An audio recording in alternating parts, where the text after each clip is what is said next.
بسم اللہ الرحمن الرحیم۔ السلام علیکم ورحمۃ اللہ وبرکاتہ۔ اسلام اور ہم آفیشیل چینل میں آپ سب کو خوش آمدید کہتا ہوں۔ کھانسی اور حلق کی بیماری کا علاج۔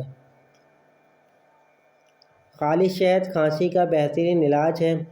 گلے کی خرابیوں کی مداوت اور جراثیم کے خلاف جسم کو قوت مدافعت مہیا کرتا ہے۔ کھانسی اور کالی کھانسی کے مریض دن میں کئی بار شہد چاٹیں۔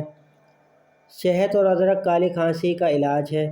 خشک ادرک پیس کر اسے شہد پر چھڑک دیں۔ یہ کھانسی کی ہر قسم کی مفید ہے۔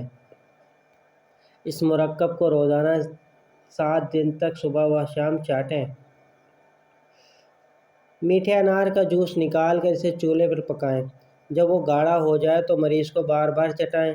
یونانی طب کا ایک مرکب جوارش انارین کے نام سے ملتا ہے۔ اس میں شہد ملا کر بار بار چٹانا بھی مفید ہے۔ کیلے کے درخت کا پتا سینک کر توے پر رکھ کر جلائیں، پھر اس راکھ کو شہد میں ملا کر کھانسی کے مریض کو بار بار چٹائیں۔ امید کرتا ہوں یہ چھوٹی سی ویڈیو آپ کو پسند آئی ہوگی۔ ویڈیو کو اپنے دوستوں کے ساتھ شیئر ضرور کیجیے گا۔ ملتا ہوں دوستوں ایک نئی ویڈیو میں پھر آپ کے ساتھ، جب تک کے لیے السلام علیکم ورحمۃ اللہ وبرکاتہ۔